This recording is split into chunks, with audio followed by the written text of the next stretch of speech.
we live in an amazing world where you can basically do whatever you want from wherever you want.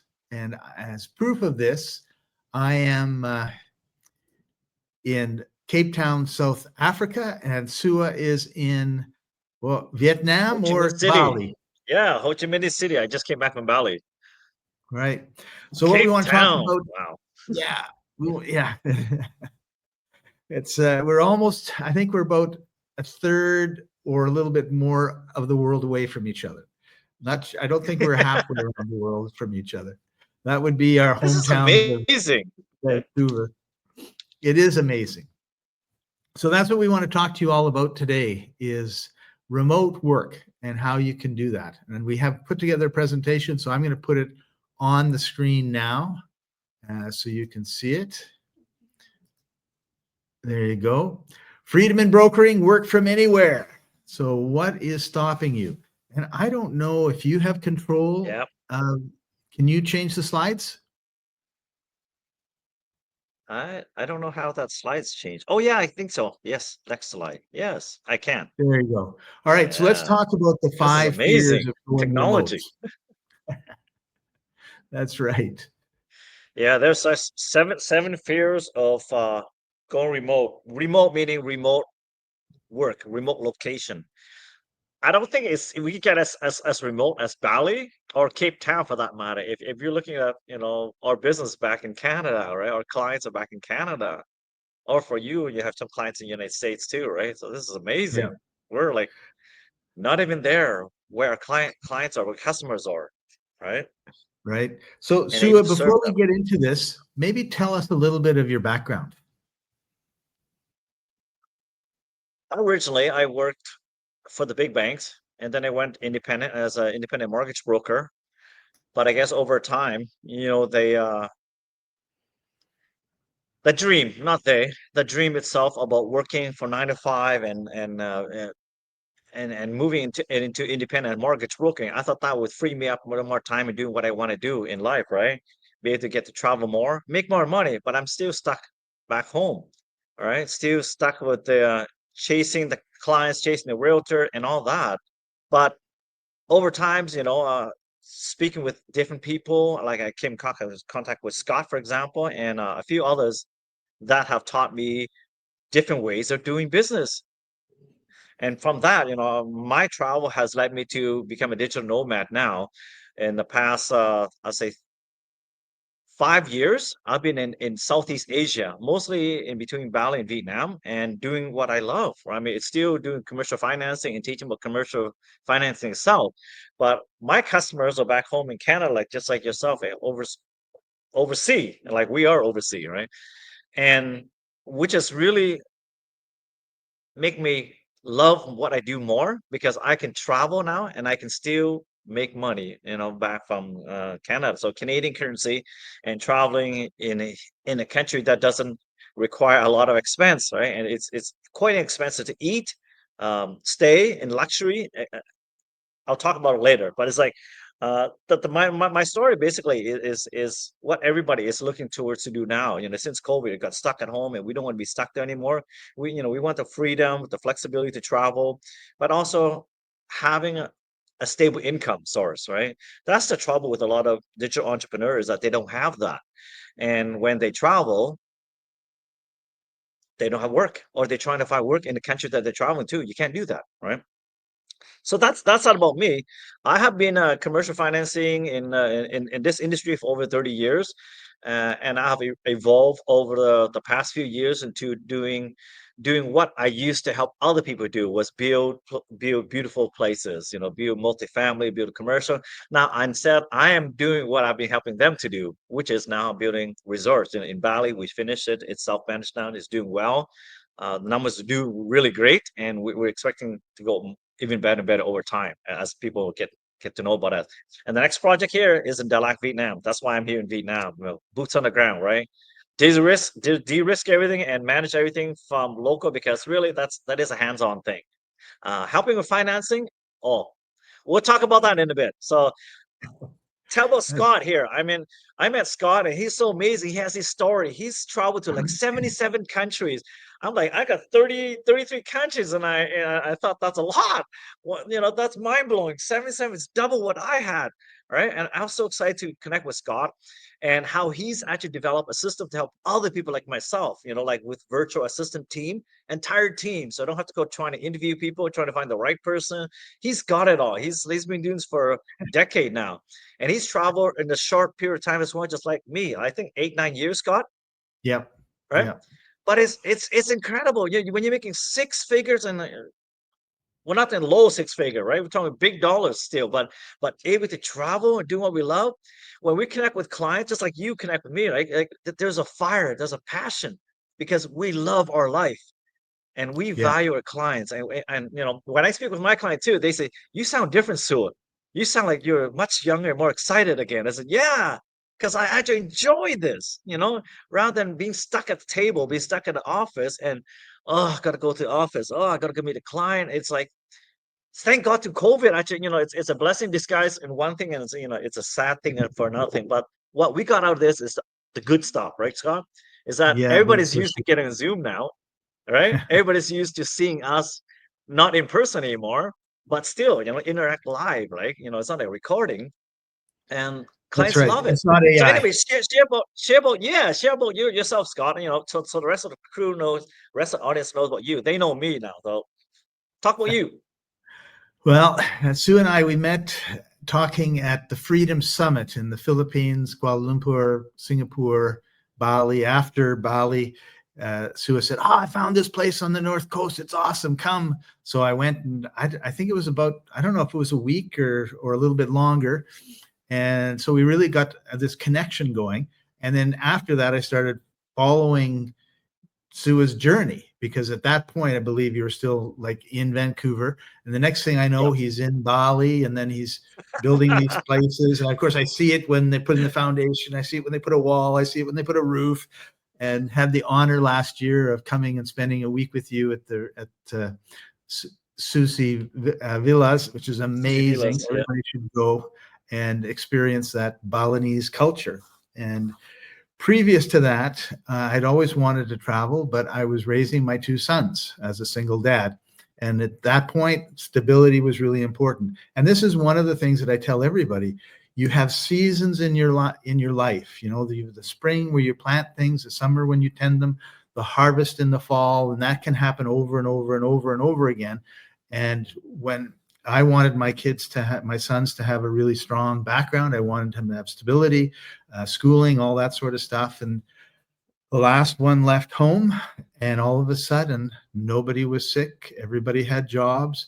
What do I do when I have zero responsibilities? Fortunately, I knew this was coming, and I knew that I wanted to travel. But the thing is, wanting to do something, desiring to do it, doesn't mean that when you do it, you like it, right?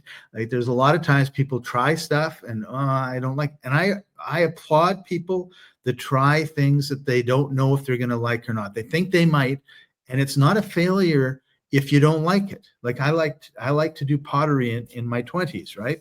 And if I tried it and the thing collapsed and I hated it and I left it, that's okay because I tried it. And that's the important Yep. thing, is that you experience things and you learn about yourself and your skills and everything else. So 3 times before my youngest son left home, I went on a 6-week trip. The first one was to Machu Picchu with stops in Colombia and Ecuador. And the next 2 were basically somewhere in Mexico down to Colombia and staying at different, Costa Rica, Panama, Belize, that sort of thing. And what I discovered was 2 things. One, the big question was, if I travel, can I get my work done? Yes. Second one was, do I like it? Yes. And the third one, obviously, is always, did the Wi-Fi work? Not always. But today, 7 years later, it's terrific A lot compared better. to the Yeah. way that it was. Yeah. So, yeah. So I've just continued to set. What I basically do is I say I want to go in this direction. Right now, it's Africa. Or in a few years ago, it was South America. I didn't get to all of South America, and I'm not getting to all of Africa. It's not about stamp. It is really about stamps in the passport, but it's not about stamps in the passport. It's like going, in my opinion, where God sends me. and also what I want to see. And so Yeah. I'm in South Africa right now. I'll be in Mozambique in a month, and then I'll probably be in Kenya for a little bit, and then I'll head over to Mexico, and then I'll be home for Christmas with my grandsons and my boys. There it is. It is a fantastic journey. So that's, when you put the title there, it is a fantastic journey. You really think about it. We've only dreamt about doing this in early parts of our life. I mean, thank God technology has caught up. Thank God that most of the developing country have good internet. I mean, even in Bali, it's like the last few years pretty horrible internet. Starlink now, so we have Starlink in Elon Musk. Thank God. It's in Indonesia now. Soon coming to be available to the general public in Vietnam as well. So we'll have that when that rolls out. Right now, they're beta testing Starlink in Vietnam. I am so pumped. They have 5G here, which is amazing. We got 5G on my phone. I'm paying like I did some math earlier. I'm paying like 7 gig. I get 7 gig per day. I'm paying less than $8, $7.85 per month. That's Man, oh man, insane. Canada On a needs. 5G This is phone. one of the reasons why we go elsewhere, because sometimes in Canada it's just too expensive, too It strict, is. too rigid. Yes. I don't want this to be a bash Canada type thing. No, it's and it's not. Canada has got its good things. It's got the mountains and it's got the ocean and all, the lakes, and it's great hiking, and people are lovely in wherever we go in Canada. Yeah. That's right. This is not be a political or anything. It is more about sharing what we learned and sharing what Scott has learned. And we should dive right into it now, Scott, so that we respect Let's do everybody's that. time and want to get to the point as soon as possible. Now, basically, there is 7 things I'll tackle today, and it's led me to having this conversation with Scott and to come on here, and he was sharing his insights too, because he traveled different places than I have, right? So one of the things that we enjoy the most, as Scott will share with you, is like our dollar goes far. Every country we've been to. I mean, there's rarely ever you go to a country where our dollar doesn't do well. Man, United States, maybe Right. UK, right? But come on, why would you need to go there with so many other beautiful countries in the world to explore, right? You might as well stay home. That's the way I look at it. You might just go from West Coast to East Coast, right? So anyway, let's go. Yeah. Next slide here. Let's go. All right. But Oops. yeah, sorry, go back. Yeah. The biggest thing for Scott and I, and he like to schedule this right now. What time are you at, Scott? Right now for me it's like 11 o'clock at night. What time is it 6:15. you? 6:15. 6 o'clock p.m. Right? Yep. I Yeah. am 11 p.m. So, and you guys are for somewhere in the morning, I believe, right? Back in Pacific Yes. Standard 9 Time in in the the morning. morning on the West Coast. It's noon Yeah, on the East Coast. yeah, nine in the morning there, and noon in Toronto time there. See, so you can make it work, right? Yeah. I work around this hour until about 2 a.m. All right, because during Monday to Friday routine, and that time zone works great for me because I'm a night owl and I enjoy this. All right, I really didn't like waking up early. I don't mind waking up to 2 a.m. in the morning. You know, and then when Right. I wake up later in 5-6 hours of sleep, that's fine. I can get my morning coffee, connect with some of my clients because then it'd be nighttime back in Pacific Standard Time, right? Where most of my clients come home, I'm up. I got my 5-6 hours of sleep, right? Yeah. And I time block my day around my activities, or not my business, but around my activities, right? About my personal life. I forced myself to take naps. And Scott Purr, should have introduced me into this nap thing years ago, right? But I found out by accident. One day I was so wiped out. I just taken a power nap. When I woke up, I felt like I had 6 hours of sleep or 8 hours of sleep, right? So I was rejuvenated, did all the work again, start over, right? Like a brand new person during the day. It's amazing how nap is. Yeah. Maybe because I'm getting old. I What do you think think, Scott? the big thing about time zone differences is it's a choice, right? You chose to be in Vietnam. I chose to be in South Africa. Yes. I have Yeah. clients that I have the same time every Tuesday we meet, And I decided, which was a major reason why in the beginning I stayed in the Americas and Europe and Africa, and I haven't really gone over to Southeast Asia too much, is because I didn't want to have the meetings at 3 a.m, which is the time it would be in Vietnam. So, but What's wrong with that?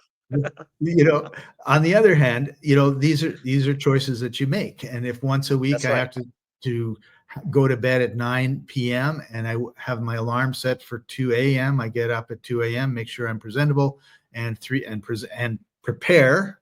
And then at 3 o'clock, I have my meeting. And then at 4:15, I'm back asleep.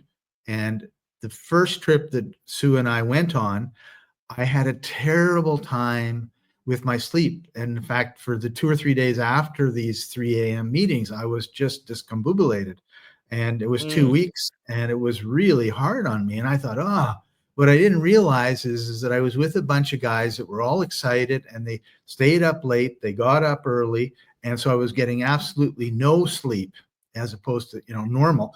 When I went to Bali to see you, Tuesday would be Tuesday night, Wednesday morning, I 9:30 went to bed, 2 o'clock got up, 4:15 went to sleep, and I was like, oh, no problem. And I did it the following week in the Philippines, no problem. So you really have to just sort of prepare yourself on what do you need to do in order to continue to serve your clients, serve your customers, and look after them. And then know that, okay, that's a little inconvenient, but it's worth it to be in Bali with Sua for a week or 2 weeks, right? Oh, And definitely. Yeah. And when I visit Africa, when you're there in the near future, I can do even better, right? yeah, you won't have to be up quite so late if you don't want to be. We had a That's comment right. from Nicole, and I just wanted to share that, it was talking about the costs of G5, 5G. Yeah. That's an Yeah. incredible phone plan. I thought $60 a month for Canada, US, Mexico, Oh, it's Caribbean was good. crazy. Yeah, Yeah. And it's similar in most of Asia. Like in Bali, it's very similar. You get 5G phone for inexpensive, like $7, $8, $10 a month, right? yeah, And I'll share what Scott said. It is a matter of choice. Before, when I was back in Canada, I had to work as an as a night owl. I had to work as an early bird. It was actually more difficult for me all those years, right? That's why I become unhappy because that's not my natural clock. And when I do right. travel, and you're right, back and forth between Canada visiting as well as other countries have 1 or 2 different hour time zone difference. Melatonin works great, right? I just use melatonin for a day or two and resets my clock towards that time zone, and you're good to go for the rest of the time you're there, Yeah. right? Yeah, the other thing too is having that good attitude, right? Like if you're going to sleep going, "Oh my goodness, I got to get up at 3," or, or I got to stay up until 3, like whichever way it is versus, you know what? I made a choice. This is my life Yeah, and look at all the wonderful things I get to do. And yeah, in every life a little rain must fall, right? yeah. As the song goes. I want to talk a So, little bit about the language barriers, and I think it's probably harder in Southeast Asia than it was in Central and South America for me, where it was everyone speaks Spanish. When I started my travels, I knew 3 words of Spanish, which is basically hola, hello. sí, and gracias. Like hi, hello, hi, hello, yes, and thank you. I didn't even know what no was in Spanish. I had to ask a friend of mine, and he looked at me like I was a total idiot because in Spanish, no is no. But I didn't know that's not no is not no in French. So but in the beginning, I had zero desire to learn any languages. And I think part of that Mm, is being in a bilingual country where I was forced to learn French in high school, hated it, and then lived in a part of the country that no one spoke French. So I, lost a lot of it. But yeah, as I yeah. traveled more and more, I got really excited about learning Spanish. And I'm not great, but I say I'm like a grade 2 level Spanish speaker now.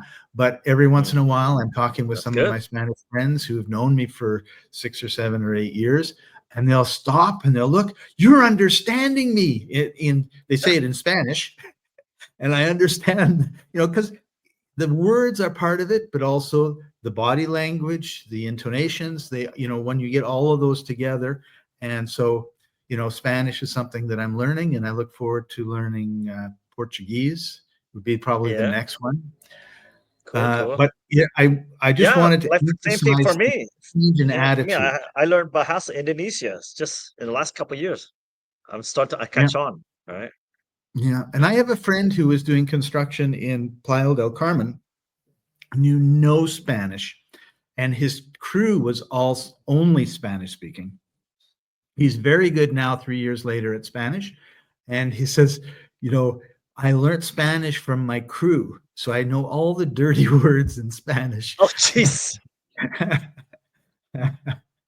So, Oh but boy. language barriers are, they're not, again, it depends on your attitude, right? Like in the Yeah. beginning, I used Google Translate. And what I told people was, I want you to correct my Spanish. So I would put it in English. I would see it in Spanish. I would say it in Spanish.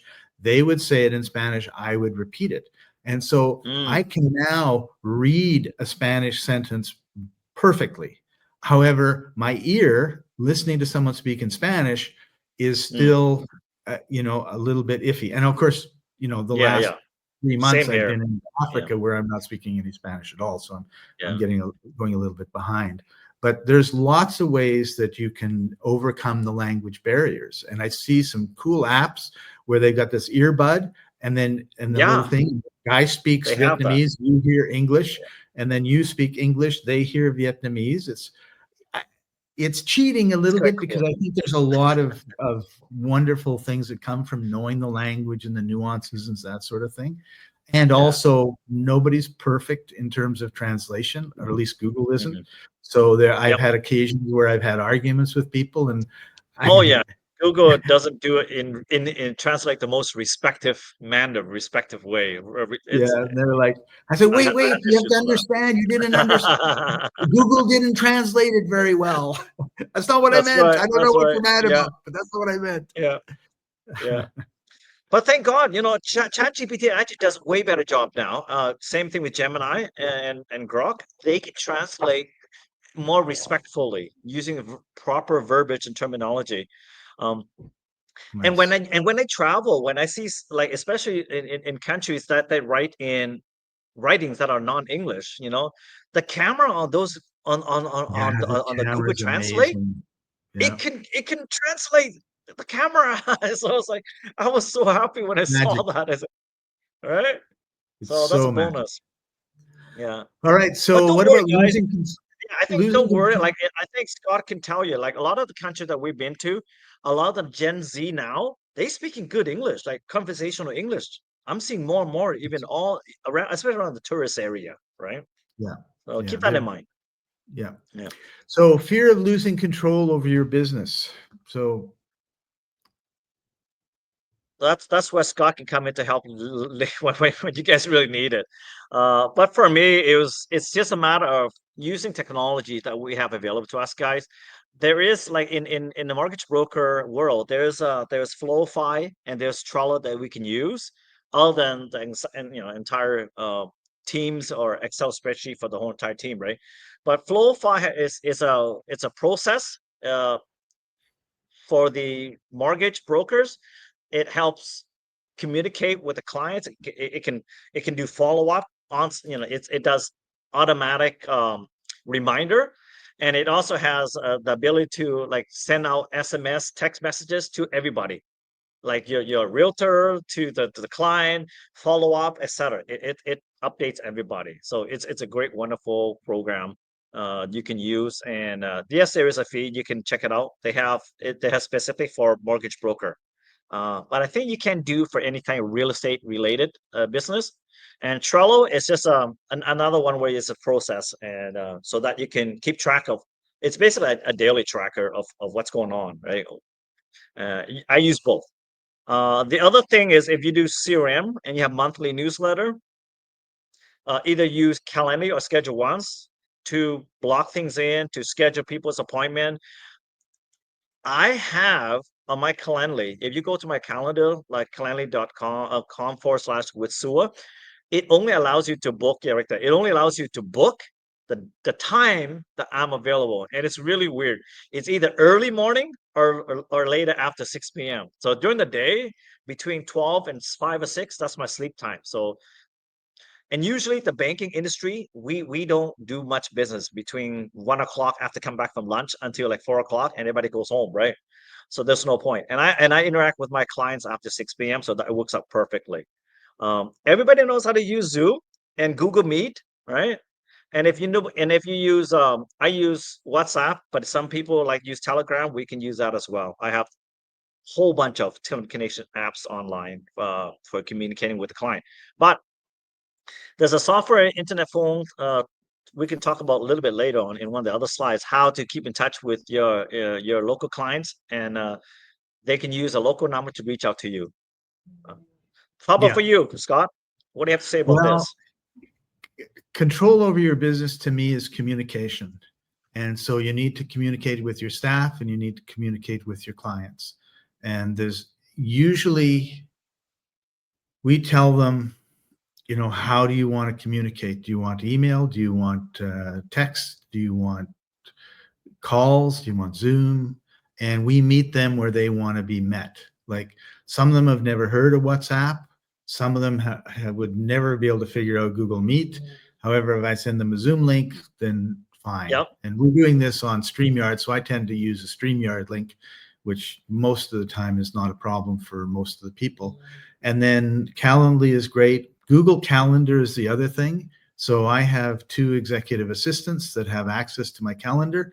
And when I'm talking to one of my video editors and I want to change direction, so as opposed to a simple explanation, I want to get into something in a little bit of depth and complexity. I don't want to do that as a text. I want to talk to him and get the feedback right away and show him on a screen share.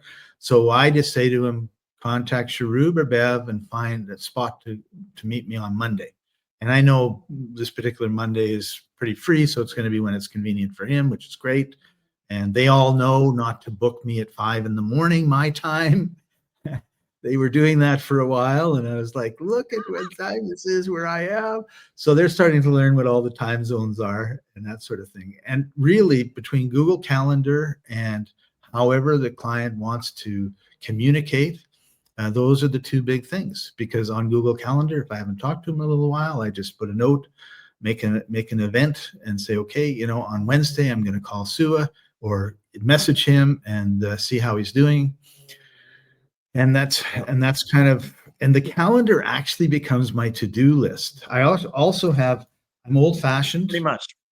I have a paper book and I write everything down. It helps my brain to reinforce what I need to do. And if I don't write it down, I sometimes forget because I'll look at my calendar, but I don't look at it 100% of the time. So between Google Calendar, how you communicate, and having a list of to-dos, it works well. Now that's my business. Yours is probably, yours being whoever is listening to this can be far more complex. Like I wouldn't advise it if, I used to be a grocery store manager. Well, this isn't going to work for that, but so, but working with a small group of 20 people on my team, it works out pretty good. Yeah, with my brother, he used Slack for his team, and all his staff are on Slack. And I don't like Slack, but it works for some people. Whatever works for you, you can keep that. Just find a way to be able to link it online and everybody have share access. That's as simple as it, right? And in terms of controlling your business, like you should pick, like we use Trello. Okay, I don't use Trello. My team uses Trello. I just ask my team to explain something to me and they look on Trello. So whatever you use, then try to get your clients to use the same thing if possible. Like the clients are going to have some things that they use, but there's always going to be a way that you can kind of work with them on certain things. And if they don't care particularly, and you like Trello or you like Excel or you like Slack, because the more variety of programs you use, the more confused it is. I have a friend who messages me on Facebook Messenger, then he sends me a Telegram message, then he sends me an Instagram message, then he sends me a WhatsApp message. And these are all random throughout the week, right? And then I'm trying to like I read it. If I don't answer right away, I think, oh yeah, I got to answer that. What did he say again? And I spend forever trying to find the message. So finally I said to him, pick one and we're going to stick with that. I'm not going to talk to you on any other platform because it's too Yes. confusing. So you need Yeah. to keep Yeah. everything simple, and our world tries to make everything complex. I know. Plug it in. Plug in my laptop. So let's talk about taxes and residencies. That's a scary thing, especially when you're in a foreign country. You don't want to get kicked out. You don't want to get blacklisted because it's sad to be not be allowed back in Thailand or Vietnam or Bali, right? And Mhm. same thing with I'm sure with Scott. Sad to be not allowed to go back to South Africa, right? It'd be tragic. Yeah. For places, some have 90 days, some have 6 months, some have 1 year. They can let you Some stay there have on the 30 visa. days. Right? Yeah, yeah. For Vietnam, 90 days, right? For Egypt, But it's here's the 30 thing. days. Yeah, here's the thing though. You can do a visa run, which is not technically running, but technically, you go on a bus or you go on a flight, you go out and come back, or on a ferry for that matter. Depends on which country you are. If you're in Indonesia, I take a ferry to Singapore and come back the next hour or two because you stamp in and stamp out to come back to the country, and you get a visa on arrival, right? That will be good for valid for whatever it is, 30, 60, 90 days, right? Some people do it for many times and they might not allow you back again. Like Thailand has been pretty hard on it recently. I hear about Yeah. it. But Vietnam, the people who do visa around to Cambodia and Laos, they go on a bus, about 5 hours, 2.5 hours there, 2.5 hours back. And it costs them like $50, $60. Then they get to stay for another, whatever, 60, 90 days again. Right. So some of them stay here for years.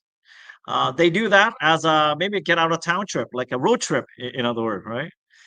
It's not so bad if you enjoy doing it. It's not for everybody though. However, there is other paths for us, like for investors, you can stay much longer if you have an investor visa, and I'll touch base on that later at the end.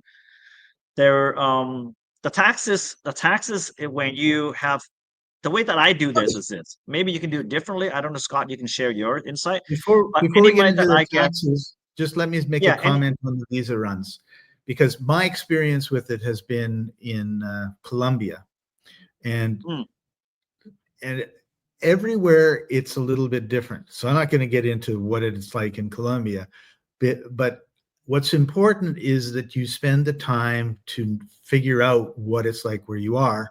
To me, the number one resource is a local Facebook group.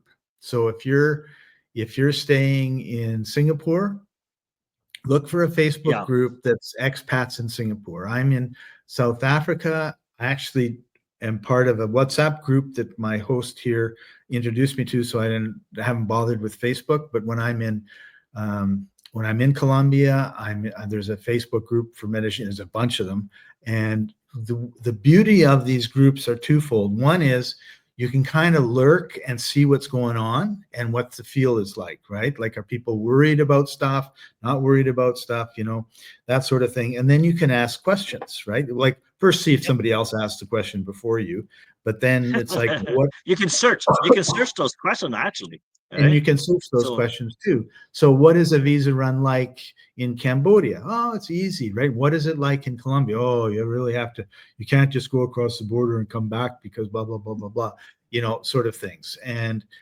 is there extensions that you can get? How hard is it to get a student visa, enroll in the class in an accredited school to learn Spanish for 2 years, that sort of, there's all sorts of yep, different ways to stay, which comes back to what do you want, right?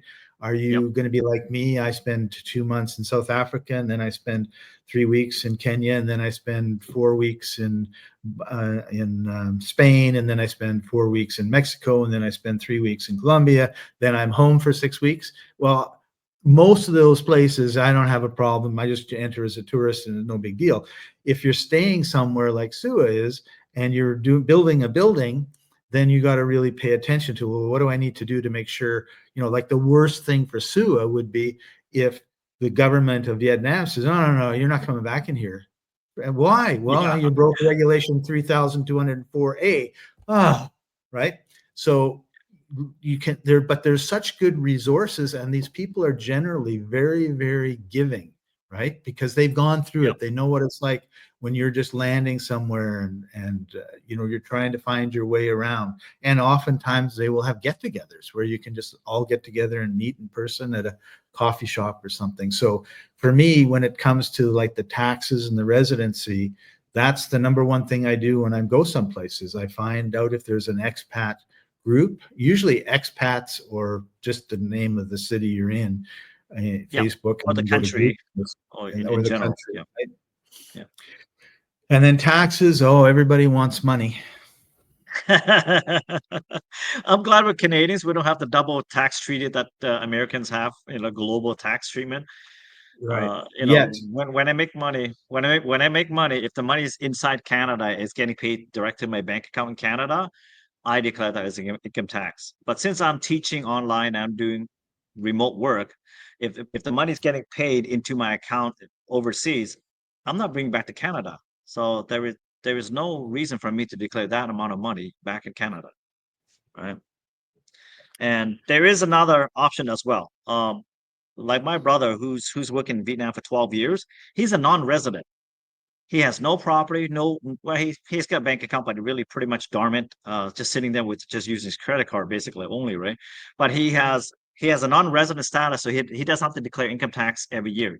He does not declare income tax every year. It's just zero anyway.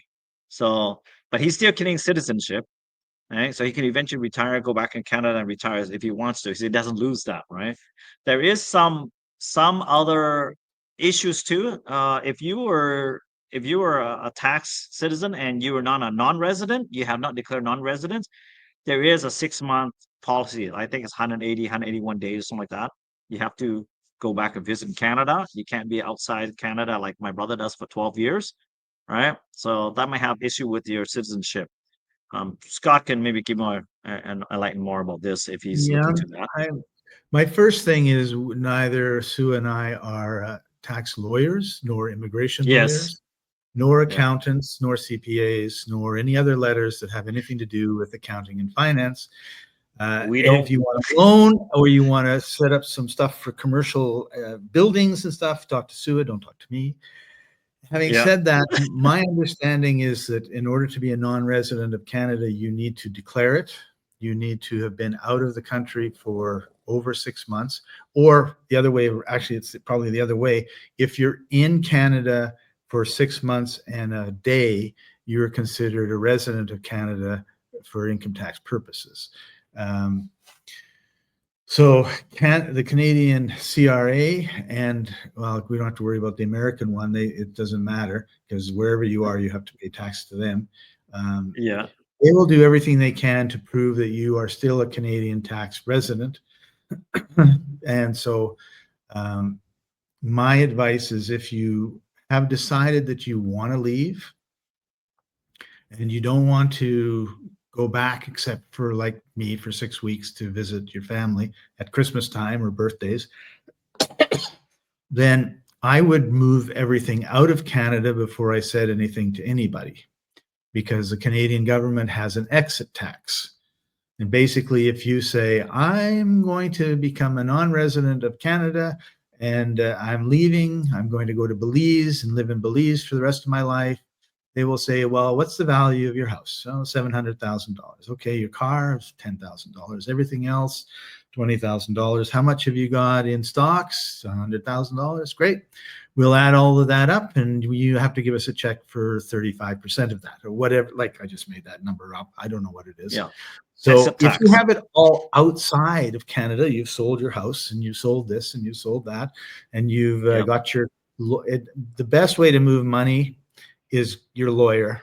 Give the money to your lawyer. He puts it in a trust or she puts it in a trust. Have a lawyer wherever it is that you want the money to go. They get it and then they put it into your bank account. Make sure you get lawyers that you can trust and are honest. But that's because the government wants everything that it can get, and it thinks that most of what you got, it deserves. And so you need to keep those things in mind. So that's the world according to Scott. it could be 100% wrong. But you can talk to, I would advise talking to a tax lawyer and or Yeah. immigration person and Yeah. getting and now also doing a chat GPT. Please search the Canadian government CRA website for information on how to leave. I'm Yeah. sure it would give you a good summary, but It'll tell you. Yeah. It'll it'll tell you tell you. pretty much straightforward. Yeah. Yeah. Yeah. And before you leave, have a nice conversation with a lawyer and your accountant for sure. They'll tell you there is other options, not just a straight non-resident. There are other options. So Yeah. speak with them. Like Scott, just had a disclaimer there, right? We're not tax lawyer, we're not accountants. So all the information we have is just based on our personal experience. This is not advice. We give no advice from this. We're just sharing what we learned and what we've been doing. That's it. Right. Right. You take it you take it as however you want it. Healthcare. This is The actually big the funniest one. this is the scariest one for many people because I see a lot of people here like in go on vacation and go for 3, 6, 9 months, go to Bali and they have huge accidents and they're in the hospital for 20, 30, $60,000 they don't have. And guys, GoFundMe doesn't always work, right? I see this often that they're not insured properly. Is one thing. There is a lot of insurance. There's snowbird insurance, there's BCA insurance, there is uh, every country you go to, go check the expat community. They have insurance providers for that specific, Or and they know it's who not they're using. You expensive. can ask them. Yeah, right. You buy for the 6 months you're there for $100, $200, well worth it, right? Worst case, they ship you on a flight back home, and then you don't have to worry about those huge medical care. Right? Unless But you're a anyway, non-resident, because if you're a non-resident and you go back to Canada, most provinces are going to say you got to wait 3 months before you are allowed to have oh, access to our free healthcare, and they'll probably give it to you anyway. But and particularly if you don't tell them you've been away for mm, 6 months. But the part about being a non-resident is you hand back your driver's license, you hand back your health thing, and you give up all of that stuff, right? So it's funny how you went to the money part of healthcare, and I go to how good is the healthcare, and right. So I mean, it's like and the other part too is I'm almost 69, so I make sure that I don't do anything dumb that's going to cause me to dislocate a shoulder, break a back, or get a concussion. yeah, yeah. And so if you're young and in your Don't 20s, don't basically what Scott's saying. Don't do what Sue does. Drive really fast on a scooter in the middle of the night and get your horn tied left, right arm and right? right leg, skin Yeah. grafted. See, so I believe I'm going to live to at least 105. And when I'm 104, I don't want to be crippled in a wheelchair. So this is how Yeah, what do I do to make sure everything lasts and I don't break stuff that's going to be a big problem in another 20 or 30 years? So, you're a smart man. having said that, I was bitten by a black widow spider in Panama. Oh, And jeez. on my back, the size of a hamburger patty, was a huge infection, which they eventually had to cut Wow. out, and they can't sew it up. So I had this big open infection for about a month on my back, which healed very quickly. It's more like a hot dog than a hamburger, but it was that deep and that Wow. long. And it healed up very, very quickly. And I had it was actually, yeah, like the medical system was amazing. They were professional, they were clean, did everything right. And then they put me under and they cut me up, which was freaky. That had never happened really before. And so I think in a lot of places you have medical tourism. Medellin in Yes. Colombia, Mexico, the Yeah. Philippines. I had a Yeah. friend who wanted to get a facelift. He wanted to get a facelift.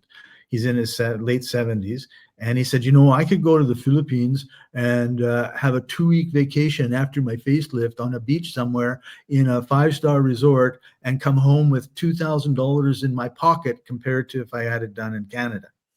And the people are all trained in the United States. Usually the equipment Yep. is all the same thing they Yep. use in the United States. So You know, the healthcare is excellent, and there's no waits. Like in Canada, all you hear about is, oh, the same friend needs a knee surgery, and when he found out, he was fully expecting to have to wait, 2 years for one knee and another 2 years for the another knee. And as far as I know, that's still the case with him. But you have these long waits. You have things happening that don't seem to be very well. You go to emergency in Vancouver at Vancouver General Hospital on a Friday night, they're lined up down the block, right? And Yeah. particularly a full moon. So in these places outside of Canada, it's kind of like you walk in, they sit down, they take your information, they say wait a second, and then they say come in, and then they do whatever they need to do, and then they say see you later, here's a bill for $50 or $100. It's like, it's Yeah, insane. I'll tell you about my emergency incident when I was driving on that scooter at that night. I wiped out completely my whole entire arm, missing all the layer of skin. Same with my right leg from the knee down. I was scraped right on the road, and I got into the hospital, private hospital, right? Emergency. Immediately, within 5 minutes, I have two nurses and a doctor picking all the stuff out of. Of course, they give me some kind of desensitize, so that I don't feel the pain. So a painkiller, Anesthesia. I guess, right? Yeah. So, but it still looked really awkward. Really, it was blood, right? Lots of blood, and I'm not very squeamish when it comes to even my own blood. Um, Here's the thing, like what Scott said, you get immediate attention. Not wait until the blood is dried up, caked. It's caked, because I hear people like my mom and my brother and sister that have incidents where they're in emergency room. They're waiting for hours, 5-6 hours. It's like, this is crazy, right? For us, for my medication and everything. And a week later, maybe more than a week later, about 10 days later, they came back and they cut out the stitches and stuff, right? Cost me less than $112. $112 with emergency on me. Like, they took care of it right away. So I didn't I to me it doesn't seem like a lot of money. Like, and I would rather have that than wait 5-6 hours and get free medical. Like, that's not free. That's pain and suffering for 5 to 6 hours. I'll gladly give my $100. All right. $112, including antibiotic. That's pretty awesome. If the other option, right? All right, so let's move on to the next one. Fear of scaling your business. Oh, wow. Yeah, this is where I got help from you guys, right, in the Philippines, because the virtual assistant helped me do a lot of things. The trouble with us when we're traveling, or I am out looking at the waterfalls, I need to know that somebody's looking at my email, or somebody's checking my calls if I'm not there, like for the 5-6 hour that I'm in flight, right? So how do you take care of the business? Because when your business is growing, somebody's got to be able to manage when you're not available, right? That's And I right. think especially you learn to delegate. I know I have a licensed part-time assistant for a while there, and that's how I did it. But besides that, if you're on your own, you need somebody to take over a lot of your things when you're incommunicado, all right, out of communication range. I think Well, Scott can help with that. thank you. Like, we have a boutique virtual assistant company with about 22 remote staff and about 25 clients. And it's small because we want to grow it right. We care about the staff, we care about our clients, and we want to make sure that everyone's doing the right thing, and everything is working out the way that it should be. And it's fairly, it's only 4 or 5 years old, so we're still working on systems. But Yeah. when you have a business, you have systems. And then I think what a lot of people don't realize is, you should be looking at your business as something that you could sell. Not that you necessarily have to or even want to, but if it's in a scenario where you could sell it, that means you don't be there and it still works. So that's really what you want to do. And that comes from systems. We Yep. systemize everything so that there's a standard operating procedure for this job and that task and this project.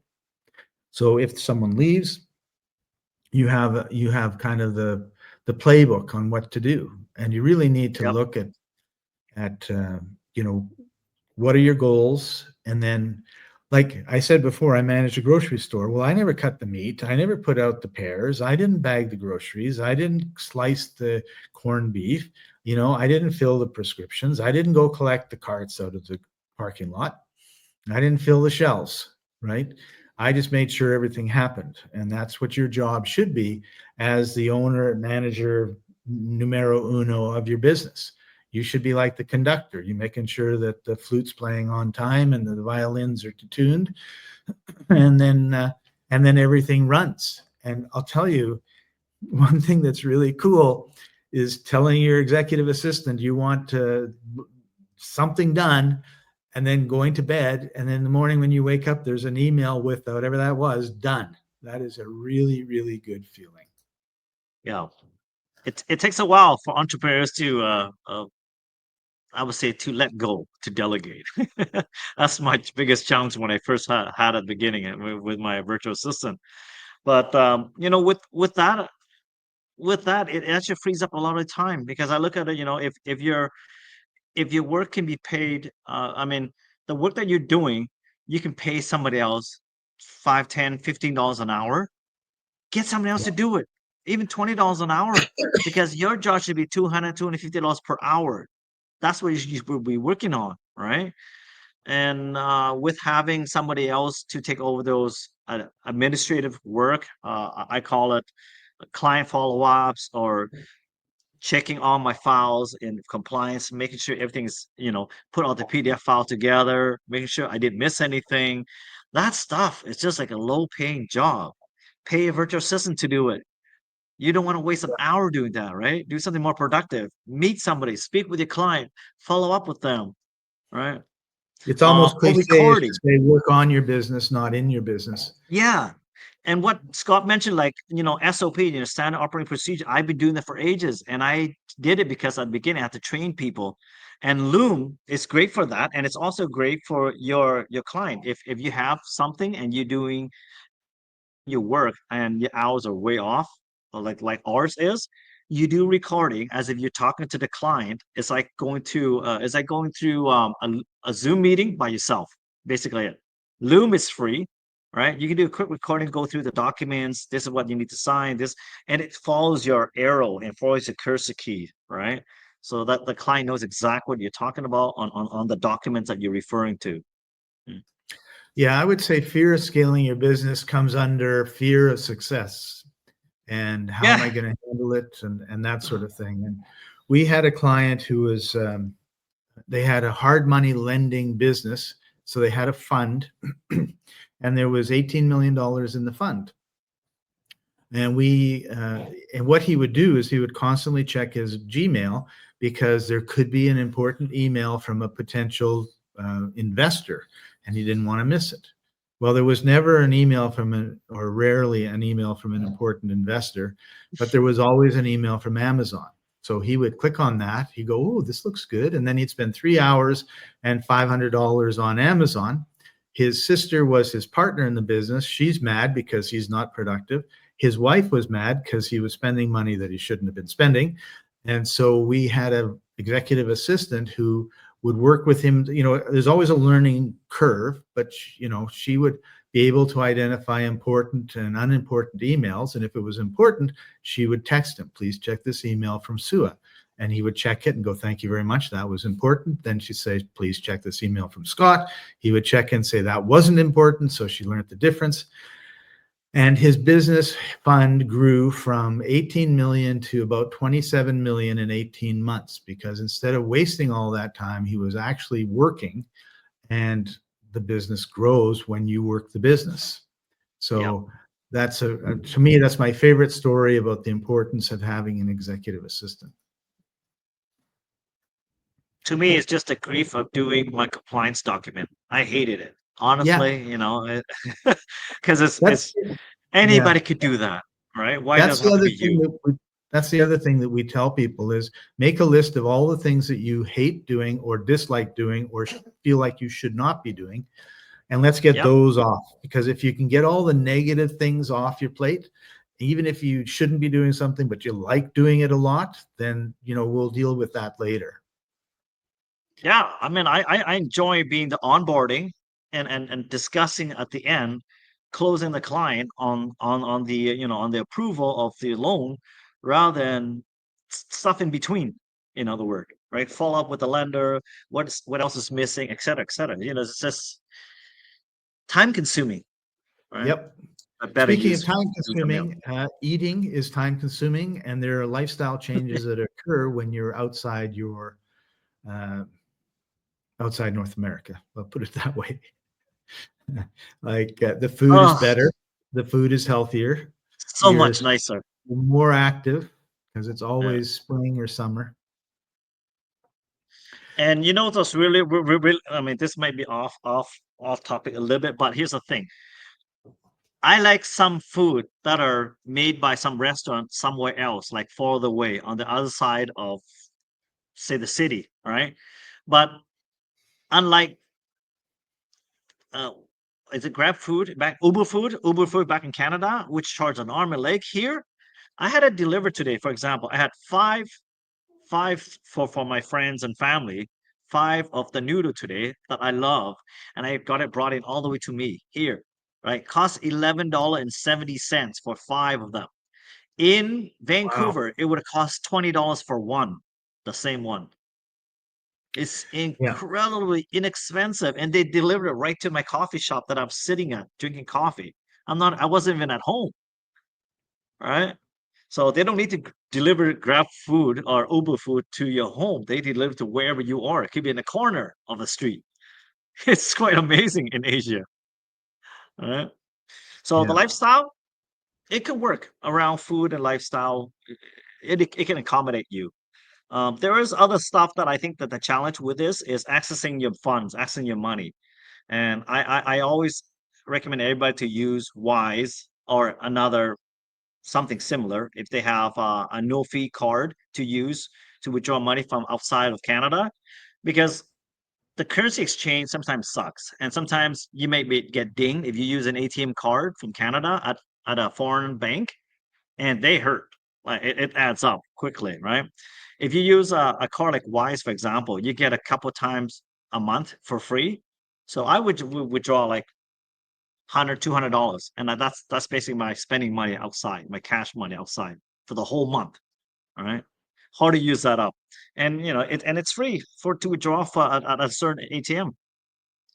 Uh, Food wise, guys, there's so much selection. I am certain if you go to any of the country that have Scott has been to, you can find your favorite food. I have like in Vietnam, for example, right? There's more halal food here. There's more vegan food here than in Canada. I guarantee you, there's more here than in Vancouver. The selection is just incredibly vast. There's so many restaurants, right? 100 million people inside the the landmass about 20% the size of British Columbia. So there's a lot of choices here, right? Yeah. I would put Uh, it to you this way. And the way I would put it is you can go to a mall and to look at the restaurants in the mall and look at the food court. And if you did not know what city you were in, you would never know what city you were in because they're all the same. You go to a mall in Las Vegas, you go to a mall in Charlotte, North Carolina, you go to Boston, there's, and we know them all. I could list them all off and you would say, yeah, that's all there. And when you go to Medellin, Colombia, when you go to Cape Town, when you go to Vietnam or Bali, you're seeing food cooked by that person or that family almost, right? yep. Whether it's street food or their little restaurants, you just see like, wow, like this is stuff that's put together by people that really, really care. It's not a Oh corporate yeah, they love rest. cooking. Yeah. Yeah, they love cooking, and you Yeah. can taste the love. And to me, that is one of the major differences. Yeah. Rob just joined us. Hey, Definitely. Rob, glad to have you. Get as many overseas bank accounts as you can. That's Yeah, I very can touch wise. about that. Yeah. I have bank accounts in every country in Bali and in Vietnam. And yeah, as long as you got a temporary resident permit, you can get a bank account here. I think Yeah. even some long-term visa they allow you to as well now. Mhm. So it depends on which country. Got to be careful. Thailand's kind of Yeah, closed down a lot of the easy access bank account, but there's still ways to get those. right. And there's countries too, like Singapore, for example, and Hong Kong. You can get HSBC account there for Canadians and American, for example. It's not hard. Yeah. And I think one of the big things that happens, What else? mainly because Internet. most of the Oh my places God. that we're talking about are summer places, like it's hot, it's warm, it's mild. Medellin, Colombia is the city of eternal spring, and it's called that for a very good reason. And so you're Same more with active, Dalat. you're Similar. more active. Yeah. You get Yeah. out, you go do stuff. There's lots of Yeah. salsa dancing in South America. So people, I've noticed since COVID, there's a lot more people that are a little overweight in Colombia compared to before. But really, you need to get out and get exercise, and it's a big part That's of it. correct, Rob. Yeah, Yeah. pickleball is the Thailand, fastest growing sports in Vietnam. It is. It's crazy. Everywhere you go, there's pickleball gym. yeah, yeah. Yeah. And he Yeah. also mentioned that Thailand, semi-easy to get bank accounts if you have an education visa, and Yep. then Vietnam. Yep. What the question I would have is, if you, like Rob, if you went to Thailand, you got the bank account because you had an education visa, and then you left for a couple of years, would you automatically lose the bank account or keep it? And hopefully you're able to keep it, because that would be a good I thing th- to collect. yeah, I think for Vietnam it's similar. If it becomes dormant, they would close it like within 6 months or a year like that. But if you keep transferring money in every now and then, it keeps it active. Right. Vietnam is Inactive not too account. hard, Rob. There is only like two bank that really allows you to open up when you're on a tourist visa. The majority of the bank, yes, they don't let you, but there is some banks that will.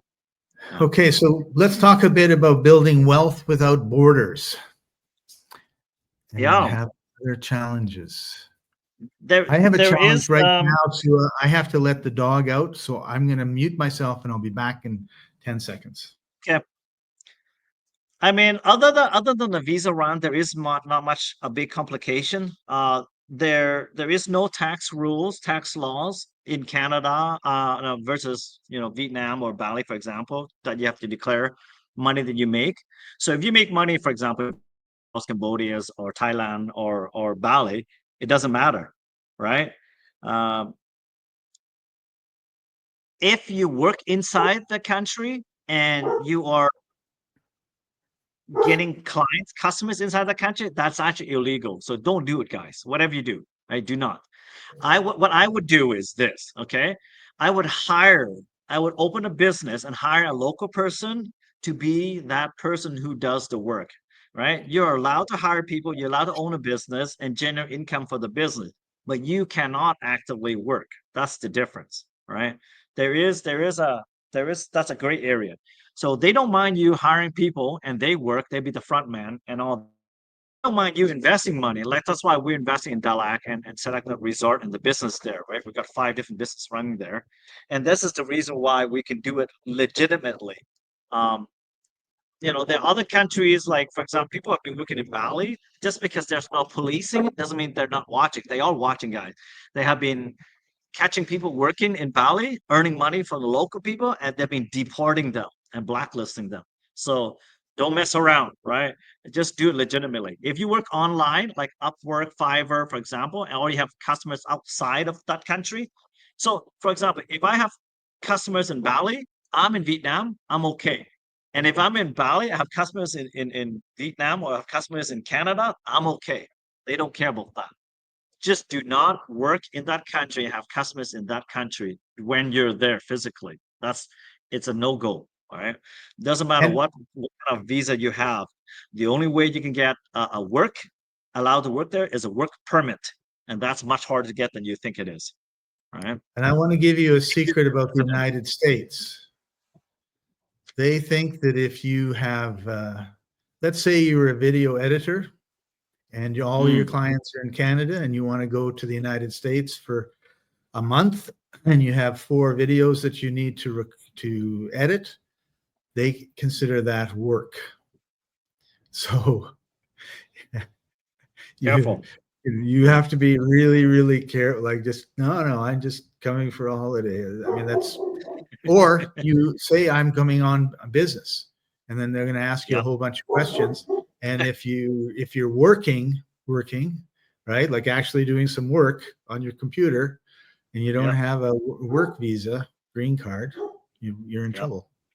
So you have to Yep. be careful about all that stuff. It's important that you know the rules well enough, or well enough to just, keep your head down, I guess.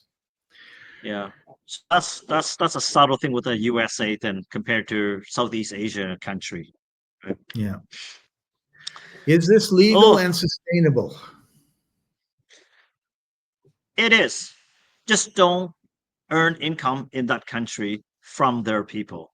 Oh, another gray area. People have been doing this in Bali. Oh, I only charge people that are visitors to Bali, not local people. I say that's still a no-no, Right. right? So be very careful. It doesn't matter. You can argue all you want. The minute they said, okay, is your customer in Bali right now? Yes. But my customer is Russian. He's from Russia. It doesn't matter. Right? If that customer is in Moscow and you're in Bali, that's okay.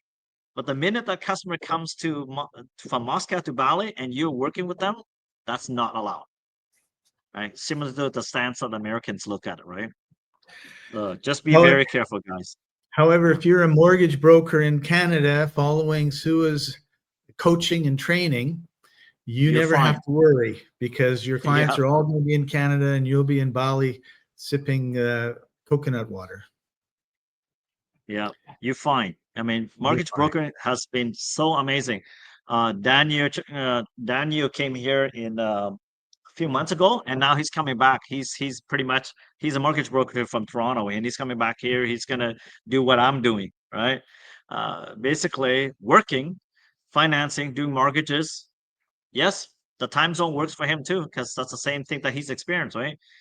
He can stay up early, get up early, stay into late night working, and the lenders work those hours. So it's great. And you have 6+ hours during the day, do whatever you want. Daylight hours.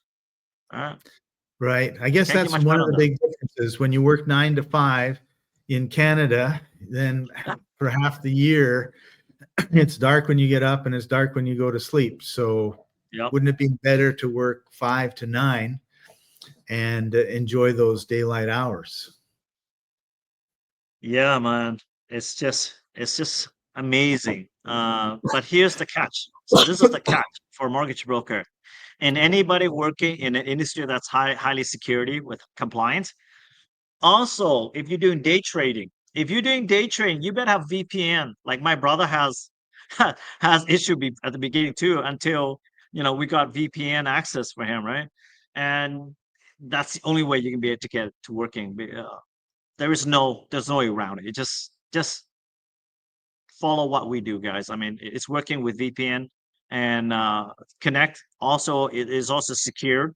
You don't want to be going to regulatory body on an interview one day, right? And they're asking how you operate your business in Vietnam, how you operate your business in Thailand or Bali, and how you're using it. You tell them you're using a VPN, like NordVPN, for example, and you have a server in Canada. You use the server in Canada to access your bank information, like Filogic, for example. Then that's fine. But if you don't do that, man, they're gonna reprimand you, and you might lose your license. So just be very very careful. Regulatory bodies don't play around, right? And we do that when we access any banking system or any system that we feel that it might open up the privacy of our client database. If I'm at a public place and like that, I use VPN. If I need to quickly send email, I just use VPN. If I'm in a public area, just not worth it. Right? Better safe than sorry. you don't go to Starbucks and just open up your mail and Yeah, do you your stuff. forget? No. Turn on VPN first. So that's the standard operating procedure. All right. Just Awesome. make a slight adjustment to what you need to your work. So what other changes do you need to make? Well, I think we've killed the VPN. We've stomped that one. Yep. to death. Work hour is for the biggest thing, and adopting a nap time. It's time zone sucks if you don't have naps. I can guarantee you, you're gonna hate it, and you won't last long. I'm sure Scott can tell you about that. Yeah, it's harsh. That's harsh. You have to So understand how your body works and what the best times are for yourself, right? yeah, there's only so many long days you can pull before you say, I'm fed up. I'm going back to Canada. Right? Particularly when you're over I 40, right? Like yeah, if you're yeah. 20, you can get away with it a lot longer, but chances are you're not a mortgage broker at 20. Yeah, I still think even if you're in your 30s, Scott, and you're still like up and going, and you just gung ho, 5 hours of sleep and then do that for like 2 weeks. No, you're gonna crash hard soon. Like Yeah. there's just not enough. All right. And it's because it's Pacific Standard Time hour. It's for me, it's like 5 hours of sleep, 6 hours at most. Right. And then I catch up on my nap time. You gotta have it. Right. But it's You worth gotta it to have be it. able to go sit on a beach, Hey, so see a waterfall. between 11 afternoon to about 5, 6 o'clock, that's my time. Yeah, perfect. How do you get that in Canada? No, Not you don't. possible, right? Yeah. And So I if you're mean, serious about your business, you want to delegate and must. schedule Yeah, things so that yeah. you're doing the important things, right? And that's growing your business. And And if you're it's growing it cheap, guys. properly, Getting a social media manager from Scott is cheap. I mean, yeah, inexpensive, not cheap. Okay, inexpensive because high your time high is worth way quality, more than that. Yeah, low yeah, investment. yeah. And yeah, and you still have control over what gets published, and they can show you all of it. Like here's the whole entire Yeah, weeks of content, right? And they can modify, change on the fly. Just record. Like I use Asana for example for the in internal work that they do, and just use a voice recording or just your video recording. Tell them exactly what you need to get done, and they do it. yeah, You don't need to type a long email or nothing, right? yeah. Takes me I 20 have my seconds to staff. change that. Yeah. My staff sends me a social post, and if I don't like it, I just throw it in Photoshop because I've used Photoshop for 15 years, and I can't figure out how to do in Canva what I can do in Photoshop, which is basically just draw on the canvas, and I'll just circle the headline and say move it over here, put an arrow, move it over here, make this bigger, make this smaller, and then after. But the cool thing is that they learn, right? So after Yep. a few times, I'll also say, do you understand why? Does this look better Mm, to you or not? Right? Oh yeah, yeah, yep. yeah. Yep. And every once in a while they fall back on bad habits. I don't know what goes on. But then you just say, yeah, no, this is, and then I use the thumbs up. They post 3 or 4 pictures every couple days, and I thumbs up, thumbs up, thumbs up, thumbs up. Yeah. It's That's it. one click, That's all you need. and that's good. Like you don't have to go, well, that was awesome, right? I mean, every once in a while, I've always, you want to give them praise when they deserve it, and correct them when they deserve it. But yeah, Well, it now doesn't that take a means lot you're of time. learning how to work on the business instead of just in the business, right? So Right. that's a difference. That's all. Same here. So why Bali, Sua? Why Mexico, right? Why Yeah, Bali? Why Vietnam? Because I love food, guys. I love Asian food. It's spicy. It's got your tongue goes on fire. If you want hot, you go to Thailand. And it's fresh food, fresh seafood. Everything's fresh, right? Literally, you want that chicken? It's cock, cock, cock, cock, cock, cock, cock, they go chop it right in front of you. It's like, I don't go to the market to buy chickens on because of this. I send somebody else now. It's like I get to pick who dies. It's not anyway, but it's really fresh, right? Um, the money goes so much further. I mean, I'm saving 80 to 90% of what I make. 80 to 90%, 8 to 9, okay? 80 to 90% of what I generate in income. Why? Come here and I'll show you. I mean, there's so much that I can show you, and Scott can say the same all the time, right? It's so much that you don't have expenses on. I mean, phone, for example, is the biggest one, right? Internet. Yeah. Same thing, I pay 50, 60 bucks a month back home to get what? To get like 8 gigabytes per month data. Here I get 7 gig per day and I pay $7.85 a month. It's crazy. Hello? That's like 140, what the heck it is. Like, no, so it's 210 gigabytes a month I get. I pay less than $8 for it. And it's 5G. It's crazy. Right? Yeah. I don't know what else to say. My coffee, I drink 2 or 3 times a day. It costs me $1.20 for a large iced coffee, like iced mocha frappuccino kind of thing. It's fancy drinks, right? I don't just drink the cheap drink, which is like 50 cents here, right? I drink once at a costs a buck something. But you know what? I buy food for all my friends that come here visit every now and then. It doesn't cost me anything. Today, Yeah. like 5 noodles, less than $12. That's insane. Also, my friends around here, we talk nothing about LGBTQ. We talk nothing about the politics. No politics, nothing. It's so refreshing. I'm sure Scott feels the same way. It's like, my God, I don't hear nothing about gripes about, about politics. Nothing about what's happening with the crime. Zero. We got zero crime here. So I don't know. South Africa, maybe, maybe not. Right? What's it like there? What's Mexico like? Well, Mexico, first of all, there's 2 parts to Mexico. One is the tourist areas, and then there's the rest. So you're going to see more expensive stuff in the tourist areas. Once you get out of there, the prices drop dramatically, although you still can get some gringo pricing. The vegetables, the fruit is so much fresher. And awesome. What I like about Mexico in particular is you're in the same general time zone as North America. So if you're over on Puerto Vallarta, it's the same as Vancouver. If you're over in Cancun, it's the same as Chicago to New York. Of course, it all changes because we have the time change that happens. Everybody is friendly. Mexico, the Mexicans have a strong distrust of government. So there's a lot of independence. There's a lot of we ignore those rules because they're dumb. They're corrupt. There's corruption, but like in Canada, the corruption is at the high bureaucratic level, right? Like you have large companies that bring over Saudi royalty and spend lots of money on things that they probably shouldn't.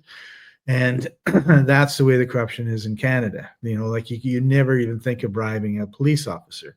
In Colombia and Mexico and a lot of these places, the corruption is at a lot lower level, which means that, if you get stopped for speeding, even if you weren't speeding, 10, 20 bucks to the guy solves the problem and he gets to feed his kids that day. I mean, that's the other thing, right? Like, corruption was bad. Well, yeah, it is. But you know what? There's a family eating that wouldn't be eating, as opposed to in Canada, he gets to buy an extra $3 million house from, it doesn't help the homeless or anything. And so when things happen in the world, Mexico doesn't usually, it'll say it's following it, like like the lockdown in with COVID. Most places they didn't make any difference at all, right? Like, even though the government said, you're not allowed out of the house, everyone got out of the house and nobody did anything about it. So that's right. So and the food is great. I think it depends. Individual restaurants can be bad, but generally speaking, the food is really good. There's not Montezuma's Revenge like there was before. You know, the water quality is a lot better. Yeah, You know, that's the thing with everywhere too. I've noticed like the food poisoning have nearly virtually disappeared from every place I've been to around Southeast Asia, because they actually learned. They've actually understood that we want our food with the plastic gloves when you're working on it, or not with your fingers, right? Your bare hand. I've yeah, seen a lot of that, even street food. Right? yeah. So, Good when you mentioned and that. Mexico has an easy residency program. You can go in. There's a process. You go in, you get a temporary residency. A couple of years later, you go in and you get a permanent residency, and then I don't know, between 2 and 5 years later, you can actually get citizenship. So, it's a very welcoming country that way. And the Yeah. other thing, I almost forgot this, is the big thing with Mexico, and I think very similar to Southeast Asia, is culture. So they've Mm, got museums, art museums, music, live music, you know, on the streets, and history. Like, you know, a lot of these places have buildings that are 3, 4, 500, 600 years old. You know, yeah. magnificent cathedrals. You know, so there's a lot of beauty. They also tend to, and it's a big part of it. I know it happens in the summertime in Canada, but that's only for usually a couple months. But a big part of the culture is going to the main square, which usually has a church on one side of it, surrounded by restaurants and coffee shops and small shops. And so you sit out there, you have your cappuccino, and there's a whole bunch of people talking about a whole bunch of stuff and visiting. And you just kind of have this liveness that we don't get for most of the year because it's too cold to sit outside, right? Yeah. More, yeah. I think it's more social. I think same thing when I saw when I went to Cuba as well. Yeah, it's Yeah, very, it's very they're very social lively people. people. Yeah, Yeah, yeah, yeah. yeah. And they're welcoming, right? There's not, you know, they're Yeah, when I they've was in always Bali, Kuta Beach, there was a beach area where the locals go. There's barely any tourist area people there because I'm familiar more with Bali. So I go where the locals go, and I'm only one of the few tourists walking around. It's mostly local people sitting all over. They you're just like them. They don't look at you. They don't look at you like funny. No right. xenophobic look, kind of thing. They just, yeah, come have a seat, The right? universal language is a smile. You know, you smile at Yeah, somebody, they smile back. You wave at them, they wave back. yeah, Sometimes that's lost in big Canadian cities. yeah. We used to live down a cul-de-sac for over 10 years, and we still don't know our neighbors. It's pretty sad these days, eh? Hear and think about that. But So I'm house sitting in a place called Welcome Glen. It's about an hour south of Cape Town in South Africa, and I'm looking after 3 dogs. And the reason that I bring this up is I have spoken to both of my neighbors already. I've been here a week and a half, and they're South African. They're white South African, and one of them likes to go hiking. So I invited him to we go to a certain place to run the dogs and give him exercise. He's come up a couple times and doing that, and so yeah, it's a smaller community, but it's very safe. You can walk around, and there's areas in like Vietnam Johannesburg here where at the place. you So Scott, I lost you there for a minute. I thought you should stop. But it's funny you mentioned that even Vietnam in a big city like this here, and living in 300-400 people live in it, but we have a coffee shop downstairs. So whenever people come, we just sit next to them. We just started talking. We're just neighbors, right? We don't have this back home. I think that's one of the missing things, the social aspect of it, right? this yeah the Here the social social aspect aspect with is pretty good.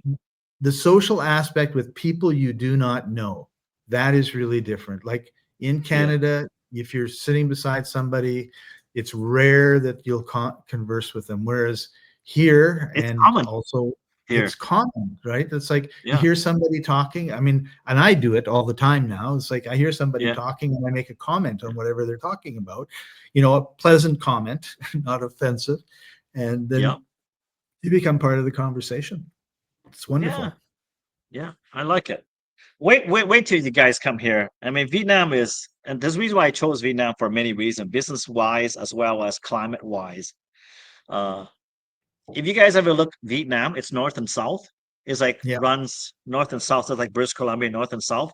It's about 20%. So about one fifth the size of British Columbia. There's 100 million people living here. So Wow. we're the fastest growing country in all of Asia right now. The second fastest growing, I believe, is Philippines. They're sitting at 5.5, but they're dropping. All right, Wow. their economy is stalling. Um, and why I chose Vietnam because I love Vietnamese food. I was born here, right? I lived in Canada for 40 years, but coming back here is just so incredibly amazing. The money goes very far right now. It's quite. You become a millionaire. If you got $100, you're now $1.9 million worth for the $100, right? Um, so coffee is inexpensive. Coffee is like 30,000 dong. We call it dong here. The currency is great too, right? We don't call it buck, we call it dong, right? So I'm sure a lot of guys out there will have a laugh at this one. Um, it's quite affordable in all of Asia, Southeast Asia. I mean, Cambodia and Laos is probably more affordable because they're really underdeveloped, whereas Vietnam isn't. Vietnam's got Apple moving here, Adidas, Nike, Samsung, they're already here. All the big tech firms are here already, right? We have McDonald's, we got Pizza Hut, Panagopoulos, all the major franchise they have come here. Although McDonald's is not doing well because we don't like fast food here like that. We prefer really good food. Um, I've been lucky, very fortunate, lucky and blessed that I've come across really great properties. Like in Bali, we develop a property that's doing quite well, and it's self-managed. Like you got full management in there, got all the people taking care of everything. I don't have to be there. I don't have to be hands-on all the time. I just check every week to see how things are going. All right. And in Dalat, it's like what you said in Medellin in Colombia, Scott, is that it's the eternal city of eternal spring. Dalat is like the city of eternal springs for me.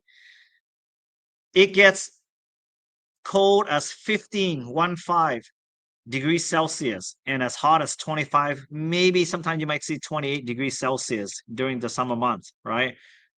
And That's it perfect. rains It rains in the summer months, June, July, August.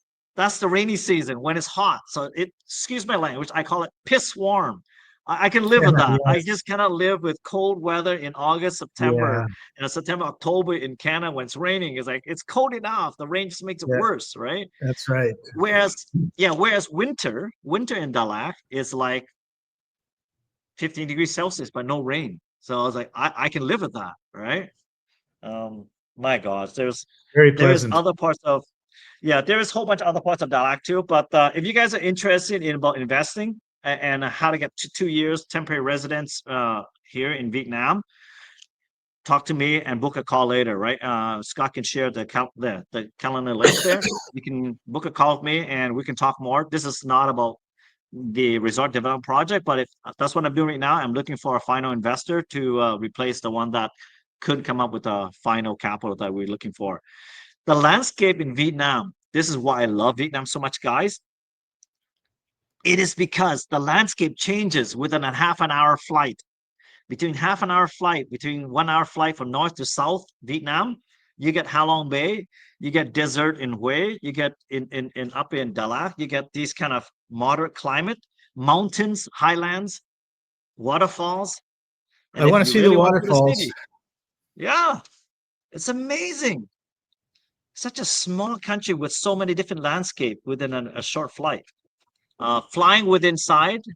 Hey guys, flying with inside BC costs an arm and leg. Flying within Vietnam costs less than $100, $50 to Yeah. $75.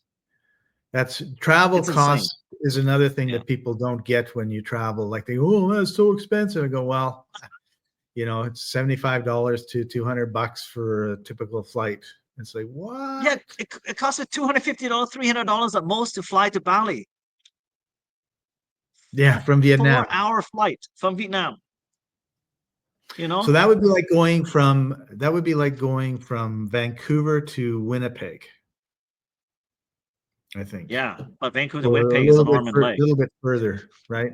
Which is right? going to be $500 one Yeah. way. Yeah, we get return flight for $250 from Bali. The difference too is this, Scott. Deep, I bet you a lot of our viewers don't realize this.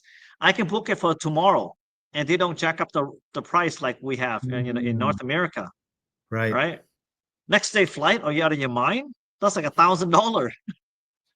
I use Google Flights, and you just reminded me of this. I'm looking for a flight from Johannesburg somewhere else, I forget where, and I see one, and I say, okay, well, and then you can click the calendar, and it drops down, and you can see the dates and all the prices. So I That's thought, right. well, then when's the Yeah. cheap time, right? Like Saturday Yep. or Monday or Yep. whatever. Every day was exactly the same. Yeah. It's a shocking to us. We're not used to that, right? Yeah. I think people have the misunderstanding that that's what it is everywhere around the world. No, Yeah. it's not. Oh, there's another reason why I use VPN often.